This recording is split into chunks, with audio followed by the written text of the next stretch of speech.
Hitler's railways, the backbone of the Third Reich. Without the railway system, Germany simply wouldn't be able to fight a war. A vital part of the war machine with a dark secret. Nobody can escape from it. Everybody's near a railway. It helped facilitate the worst atrocity in history. The trains then play this critical role in bringing Jews from all over Europe to these centralized killing locations. 6 million Jews murdered by a regime evil to its core. This is where the trains would come in, and this is where people would be unloaded. And those would be taken straight to the gas chambers. This is the story of Hitler's railways of death. The biggest construction projects of World War II, ordered by Hitler to secure world domination. Now they survive as dark reminders of the Führer's fanatical military ambition. These are the secrets of the Nazi megastructures.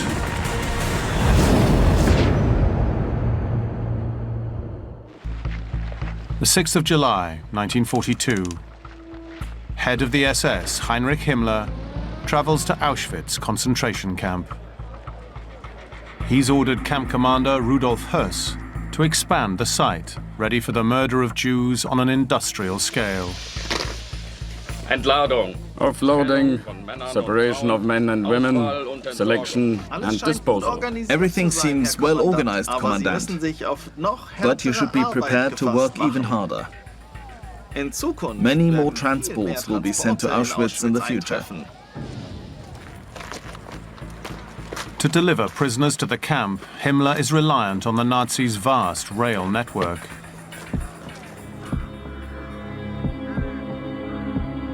Historian James Holland has traveled to Poland to understand the railway's role in the deaths of millions of people.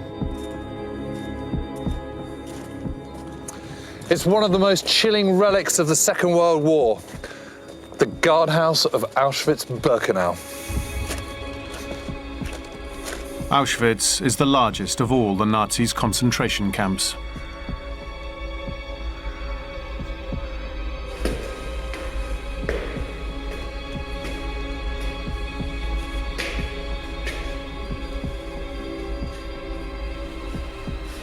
Good grief.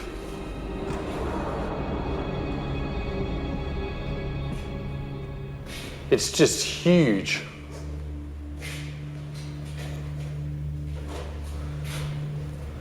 The scale of it is just, it's mind-blowing, really. Some 8 villages were cleared for this camp. The main one was here, Birkenau, just completely razed. Some 435 acres. It is absolutely monstrous.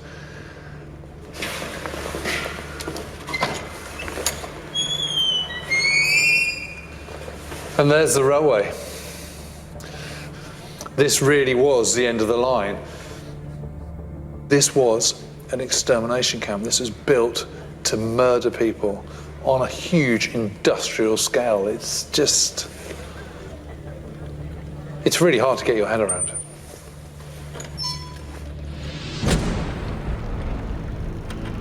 Jews are transported here from all across Europe. Most arrive by rail. The only way you can run the entire concentration camp system, ferrying prisoners in their vast numbers to these various camps, is by railway.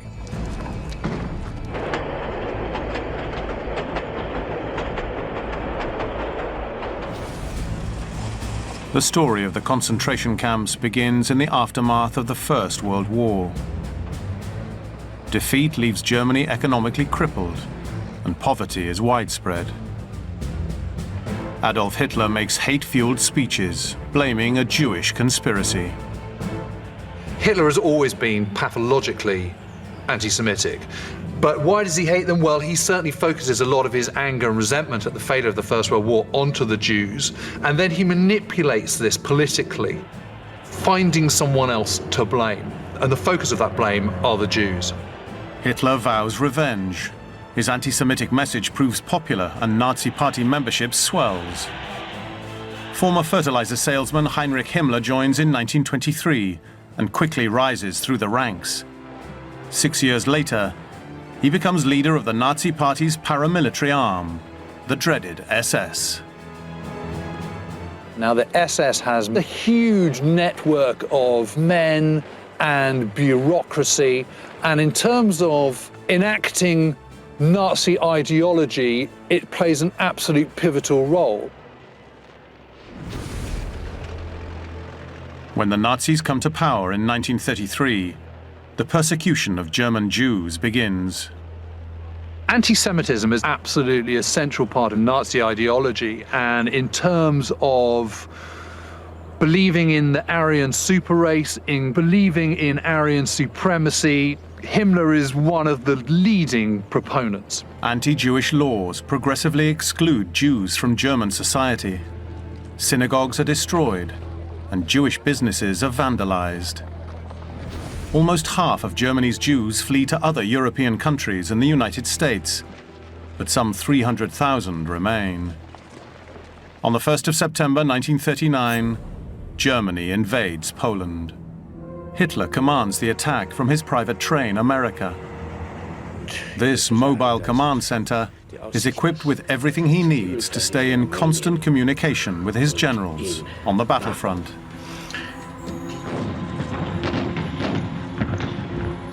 Poland falls in just 5 weeks, and now the Nazis control a Jewish population that's nearly 7 times that of Germany's. This large number is one of the reasons Himmler orders that Polish Jews are to be treated more severely than the German Jews. In a sense, the Nazis are fighting two wars, one to take land and the other an ideological one against the Jews. Himmler wants to completely remove Jews from Polish society, and his office drafts an order stating that they must be segregated in closed-off areas of towns and cities, called ghettos. The first measure is the concentration of the Jews from the country into the bigger towns. Very good. Make sure I'm kept up to date with the progress of these plans.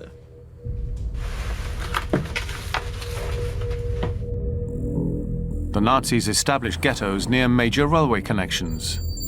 The main ones are in Warsaw, Lodz, and Krakow.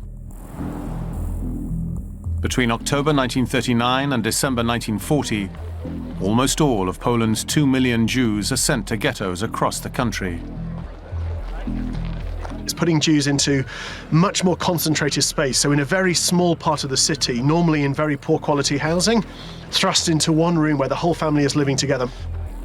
Occupants are denied even the most basic human rights.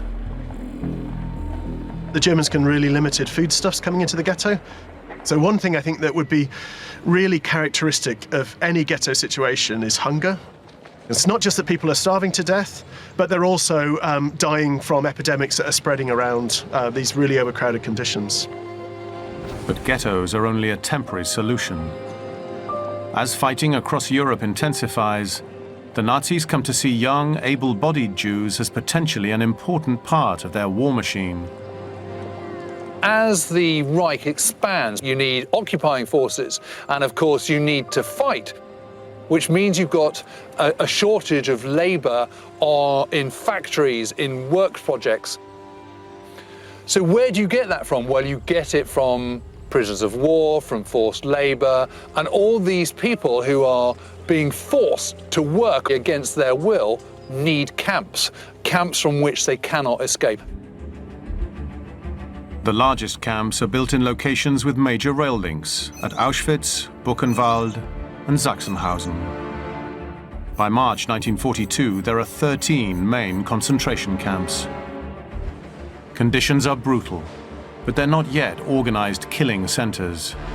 Jews and other enemies of the Third Reich, including Poles, Soviets, Jehovah's Witnesses, and homosexuals, are deported to the camps. What the railway network allows the Nazis to do is to expand their reach, to project power, to control. Now, the rail-connected camps are put to work, for the Reich. In southern Poland, conflict archaeologist Tony Pollard is exploring Gross-Rosen concentration camp. By the end of the war, this is one of the Nazis' largest camps, bringing in prisoners from every corner of the Reich by railway. Arbeit macht frei. Work makes you free. The only way that work was going to make you free here was through death, because that's what the Nazis were doing, was working people to death.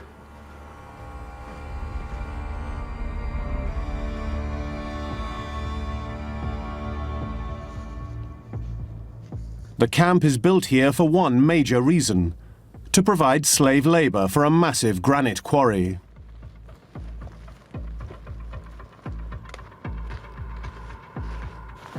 There are still relics which give some idea of the industrial scale of the operation here. This looks like a cable car, but it's the system that was used to remove the rock from the quarry itself. And we've got a pulley system that would allow them to move out little railway wagons that they could then lower into the crater. And the workers at the bottom would then manually lift the rock, in some cases massive chunks of it, into these carriages, and then they'd be winched back up and put on a small gauge railway, which would then ship the rock down to the main railway station. From the station, the granite is transported to the furthest corners of the Nazi Empire.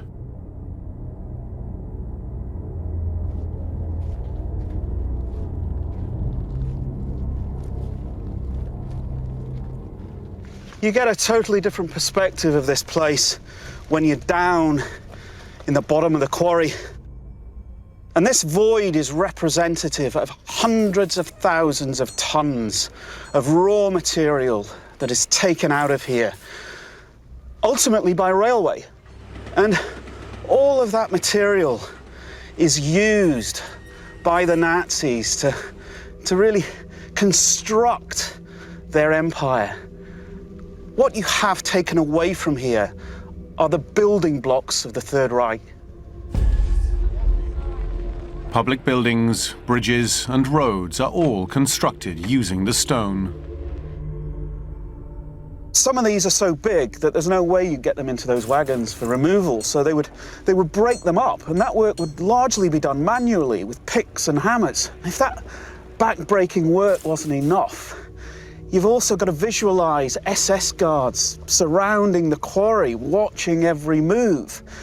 And if you didn't pull your weight, if you didn't do a proper day's work as they saw it, then the outcome could be fatal.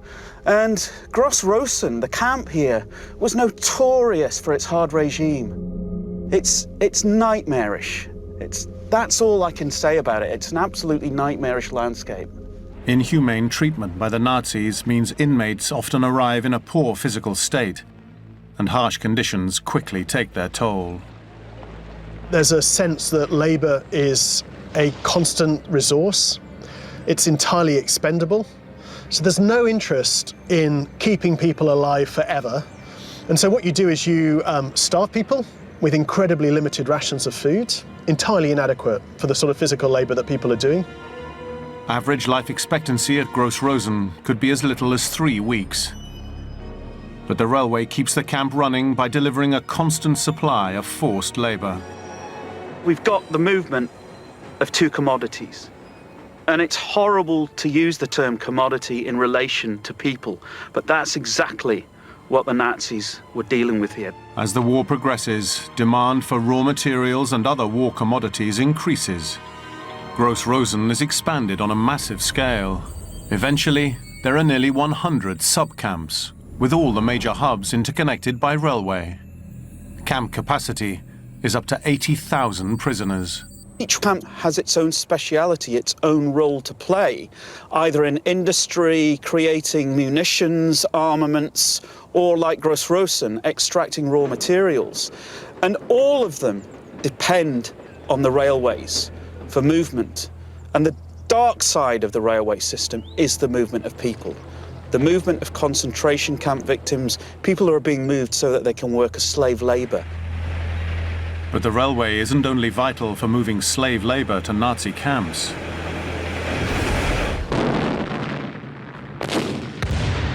In June 1941, Hitler declares war on the Soviet Union.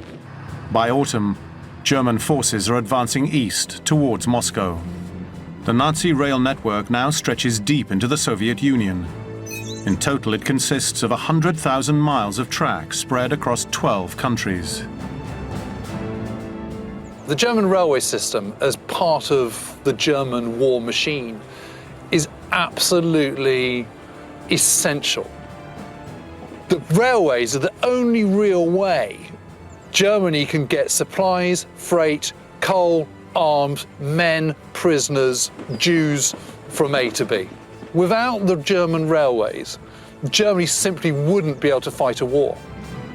But in the Soviet Union, the Nazi railway is about to face its biggest challenge yet. Deep in Russian territory, the Nazi army is dependent on men and weapons arriving from across the Third Reich by train.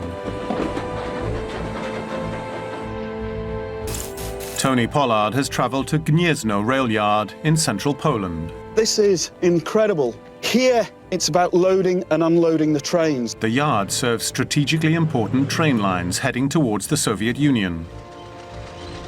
Ammunition, troops, artillery, tanks, all would be loaded up here onto flat wagons, because next stop that way is the Russian front.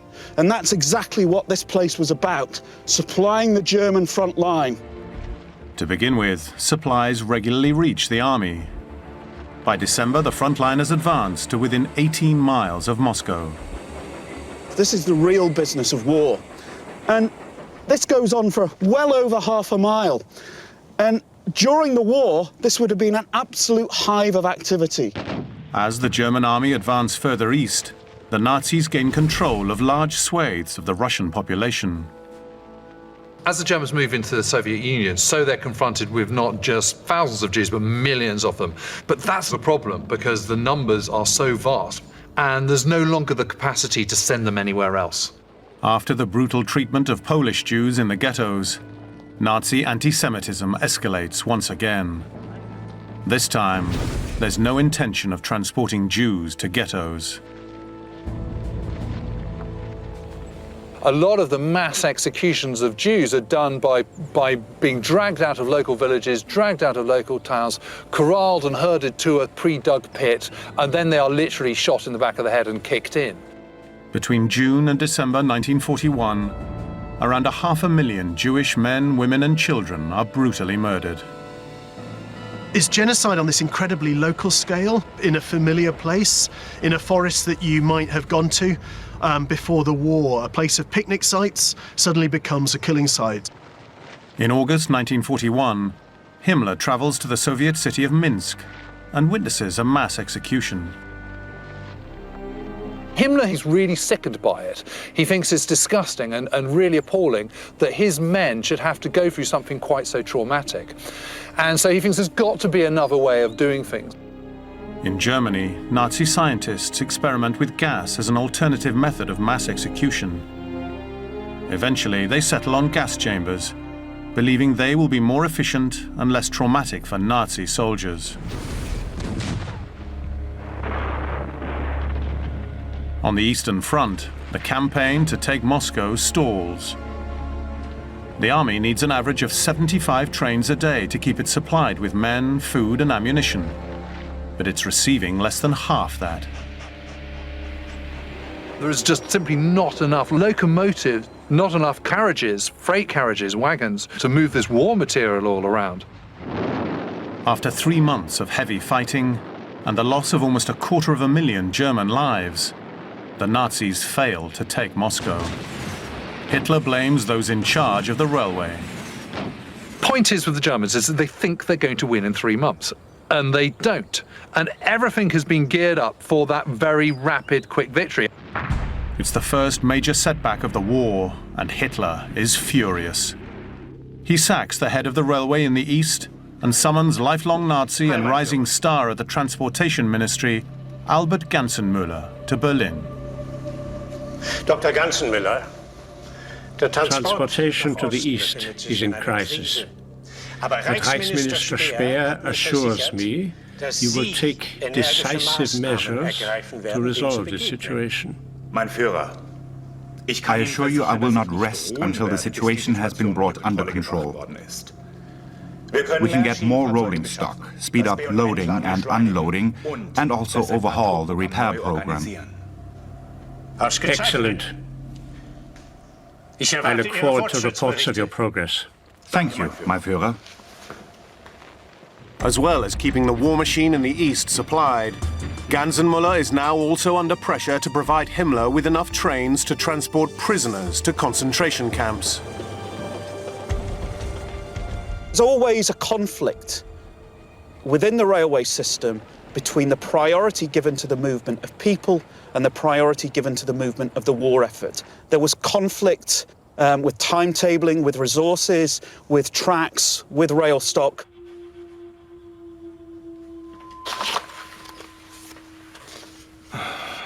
Thank you, that will be all. Ganzenmüller does all he can to satisfy Himmler's demands for more trains.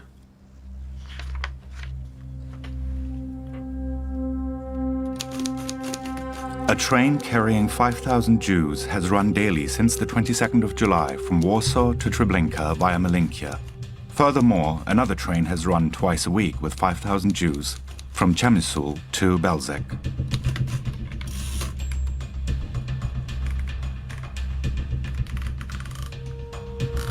While Ganzenmüller sends tens of thousands of Jews to concentration camps, he also has another unique responsibility. He must oversee the Führer's fantastical plans for a completely new mega railway, a transport network fit for the German master race. July 1942, the Nazi rail network is running at full capacity, supplying the German army and transporting Jews to concentration camps. Head of the railways, Albert Ganzenmüller, has also been tasked by Hitler with building a completely new mega railway, running on an ultra-wide 3-meter track. Excellent. This will be a transport structure worthy of the Reich. An increase in track width to 3 meters, and double-decker coaches will improve our train system enormously. But increasing track width all across the Reich will require hundreds of miles of new lines and building completely new trains. It is a truly visionary concept, mein Führer. However, it requires the construction of new vehicles.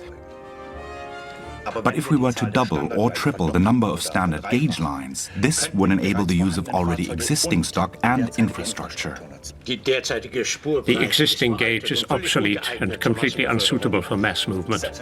Naturally, mein Führer. Ganzenmüller reluctantly agrees to Hitler's outlandish plan, even though if it goes ahead, the scheme will drain resources from the railway, just as prisoner transports to camps are increasing. In early 1942, the Nazis begin to ramp up their project to eradicate Europe's Jews. They call it the final solution. This is where they acknowledge for the first time they are going to set up extermination camps and mass execute vast numbers of Jews and other unwanted peoples of Europe. Head of the SS Heinrich Himmler summons Auschwitz camp commander Rudolf Höss to Berlin to inform him of the horrific plan. Commandant Höss, please have a seat. I've asked you to make the journey here from Poland to tell you something of the utmost importance. The Führer has ordered the final solution of the Jewish question. We, the SS, have to carry out this order. I have therefore chosen Auschwitz for this purpose. I hope I can count on your cooperation and assistance in this matter. Selbstverständlich, Herr Reichsführer.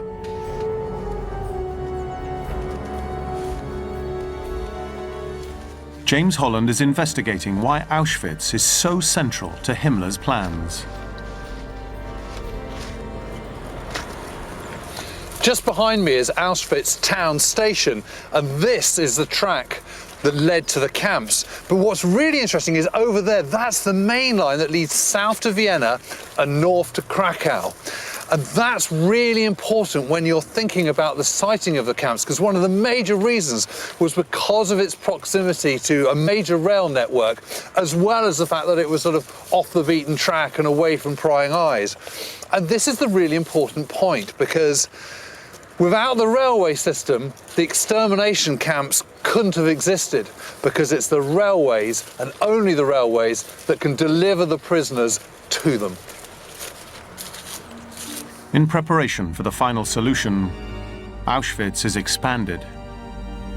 A new site is selected 1.5 miles from the Auschwitz main camp. It's called Auschwitz-Birkenau. Camp capacity will increase to over 100,000. And at the western edge of the site, 2 farmhouses are turned into gas chambers. So genocide becomes this much more centralized killing experience. Then transport networks become massively important.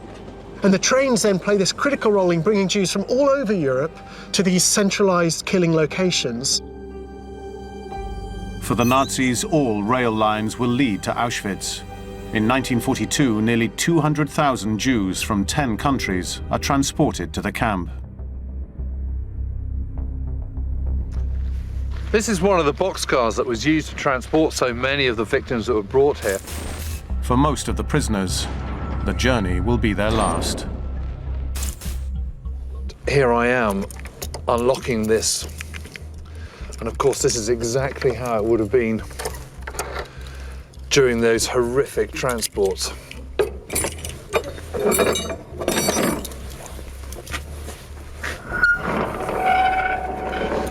The weight of it, the kind of, it's sort of forbidding and heavy.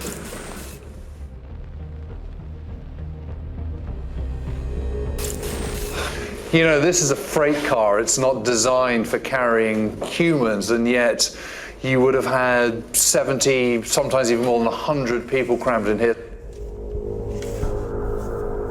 Sometimes women were having to clutch the child to their arms because there was simply no space to put them on the ground.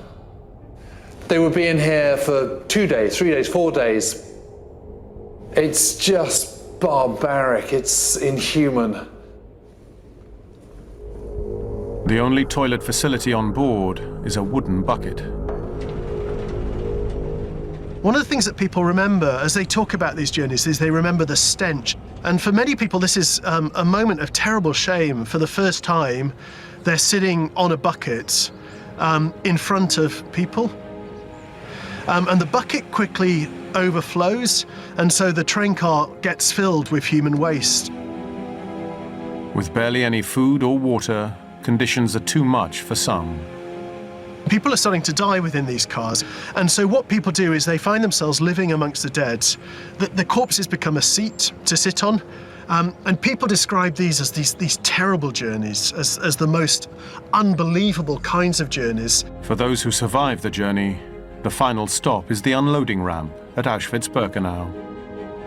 This is where the trains would come in, and this is where people would be unloaded, and the selection process taking place. A selection of those who were going to be slave labor and who would have a little bit more life, and those who would be taken straight to the gas chambers and executed. Families are separated without warning. Often it's the men who are marked out as slave labor and women and children who are sent straight to the gas chambers.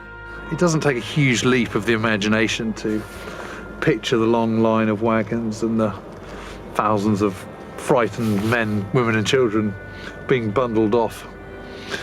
Guards shouting orders at them, pushing them around. It's a terrible place, really.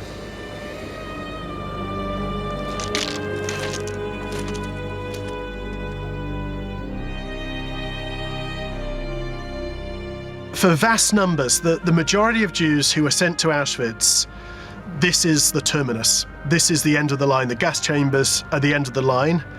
For a small percentage, Auschwitz is the entry into a whole new set of rail lines, which then ship them across the European continent as they become part of the vast slave labour system. But for Hitler, the railways aren't moving prisoners quickly enough.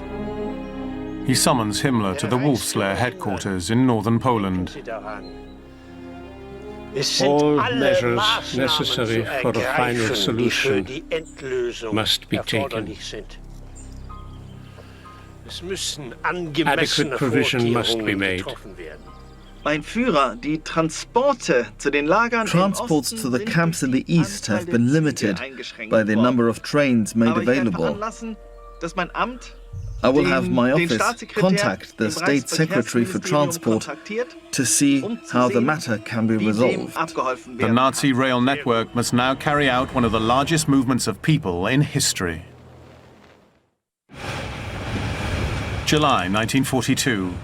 Albert Gansenmüller is transporting Jews to killing centers as fast as he can. But it's not enough for Heinrich Himmler. Himmler has ordered almost 2 million Polish Jews be sent from the ghettos to the gas chambers.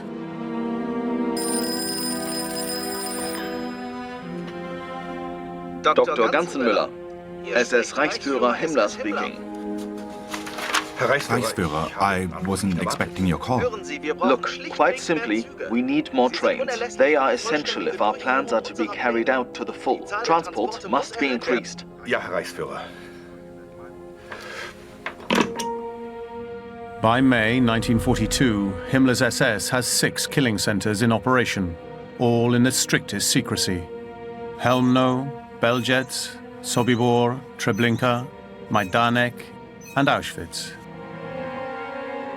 At Auschwitz, historian James Holland finds evidence of how the Nazis further increased their killing capacity. This extra line here veers off straight into the heart of Auschwitz-Birkenau. It was built quite late on in the war, in early part of 1944, and it was built for one purpose and one purpose only, and that was the Nazis' last great roundup of European Jews. Some 430,000, mostly women and children, were brought here in May, June and July 1944. They were in a hurry to finish this terrible job they'd begun. Extending the line through the gatehouse and into the center of the camp means trains can get much closer to the gas chambers and unload faster.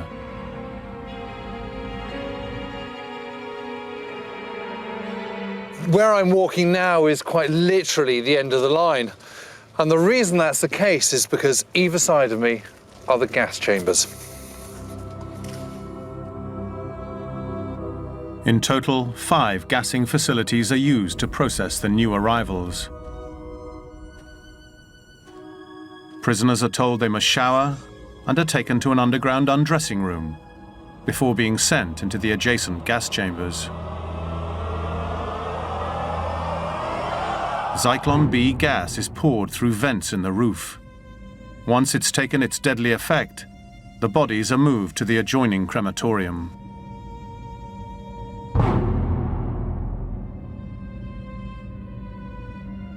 In total, Auschwitz can now dispose of more than 4,500 bodies in a day.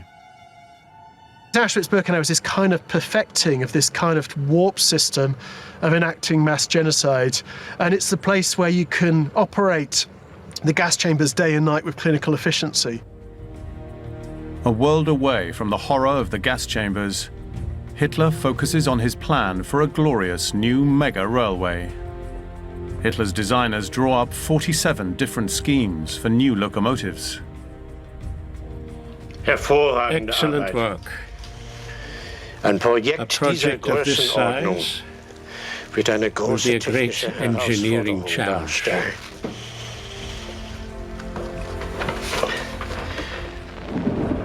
At 20 feet wide and almost 23 feet tall, this diesel-electric locomotive dwarfs every other train on the Nazi railways.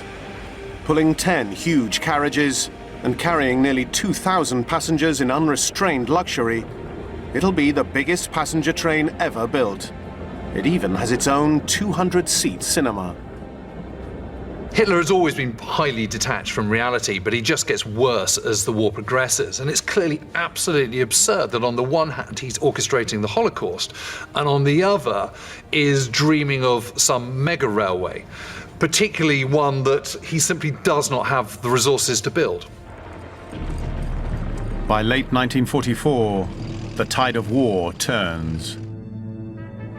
East of the Vistula River in northern Poland, the Nazis are in a fighting retreat against a resurgent Red Army, and the concentration camps are now under threat of being discovered.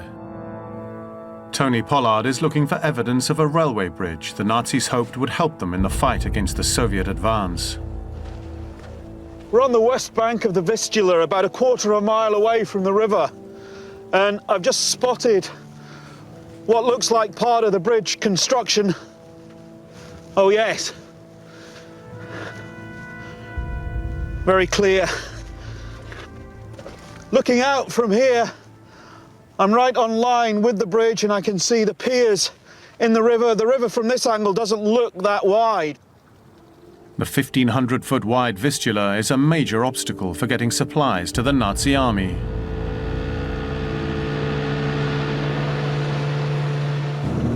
Getting a rail link across this river is vital to the Germans. It's the only way they can get enough men and supplies to the Eastern Front. This is key.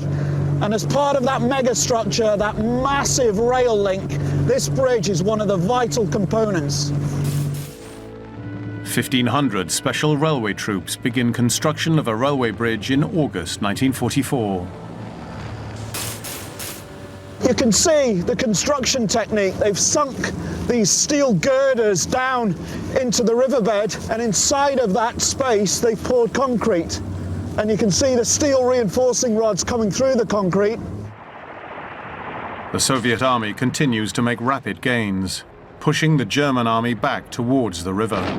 The next stop on the western side is Berlin, and Hitler himself says the Vistula must be held. But by the time we get to the end of January, the situation's hopeless. The Russians are breathing right down their necks. And on the 27th of January, the fateful decision is made to blow the bridge. It must have been heartbreaking for the engineers, but you can see the evidence of that blast here. It's peeled away that steel, look at that.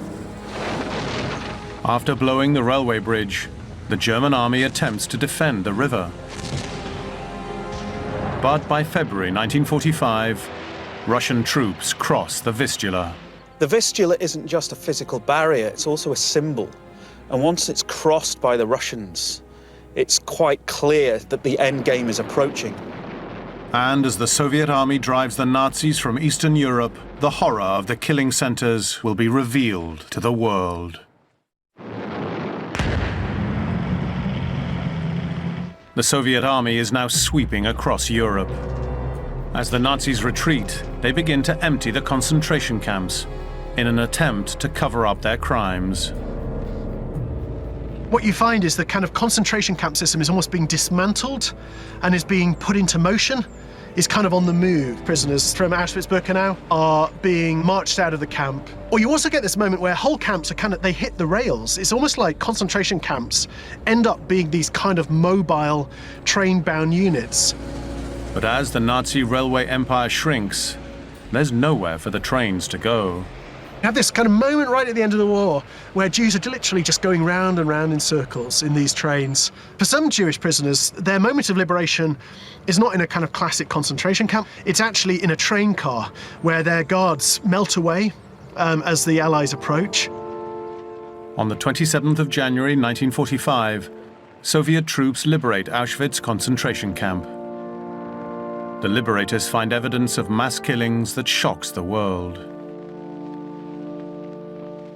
And despite nearly 60,000 prisoners being covertly moved, they still discover nearly 7,000 ill and dying. In all, over 1 million people are murdered at Auschwitz. When liberators enter into camps, I think it's a sense of almost not quite fathoming how this could have happened within the European continent. in the 20th century. It's kind of this unimaginable scene that greets people's eyes. The war in Europe is entering its final phase. The Luftwaffe have lost control of the skies. And supply trains are now exposed to attack from the air. Marshalling yards have been blown up, train tracks have been blown, bridges have been blown. It's the German railways that are supplying food, supplying arms, ammunition, freight, whatever you like. They're supplying pretty much everything. And the moment the railways can't deliver that, that's when Germany starts to implode. All the retreating Nazis can do is try and slow down the Allied advance. Across the empire, the rail wolf tears up hundreds of miles of Reichsbahn track. It falls to Albert Ganzenmüller to inform Hitler the railways are no longer functioning. Heil, mein Führer! Mein Führer! With deepest regret, I have to inform you that the Reichsbahn can no longer guarantee movement. Work must continue towards a breakthrough. They must make the trains run again. See to it. Ganzenmüller is powerless to carry out Hitler's orders. In January 1945, Hitler takes his final train journey from the Wolf's Lair to Berlin. Where once his personal train was a symbol of power, now it's a place of retreat in a ruined capital city. The once mighty capital was now a wreck of broken buildings, of rubble, of carnage. You know, there was barely a tree left standing. There was barely a building that hadn't been damaged in some way. Deep inside his bunker, Hitler descends into a world of paranoia and denial, shutting himself off from the outside world as the Allies close in on Berlin. Yet in March 1945, he still clings to his plans of a glorious future for Germany and its railway. But Hitler's once mighty railway is now bombed out of operation. And on April the 30th, 1945, the Führer finally concedes defeat and commits suicide. 1 month later, British intelligence officers capture Himmler trying to escape. They find false papers in the name of Heinrich Hitzinger. But before he can be interrogated, the head of the SS commits suicide by biting a cyanide pill. Railwayman Ganzenmüller escapes to Argentina. It isn't until the 1970s that he's arrested and charged with war crimes. But soon after his trial begins, Ganzenmüller suffers a heart attack. He recovers and lives to 91, but the case against him is never heard. One of the things about the Holocaust is that it's more than just the working of one or two men. It's the mobilization of entire state to enact genocide. In all, the Nazis kill 6 million Jews. At the end of the war, the Nazis tried to cover up their appalling crimes by burning most of their records. However, the records of the train movements of people still exist. The train records, along with papers found at the camps, indicate that most of the prisoners murdered at the killing centers arrived there by train. These documents provided investigators with evidence that the Nazis' biggest megastructure played a crucial role in the worst atrocity in history.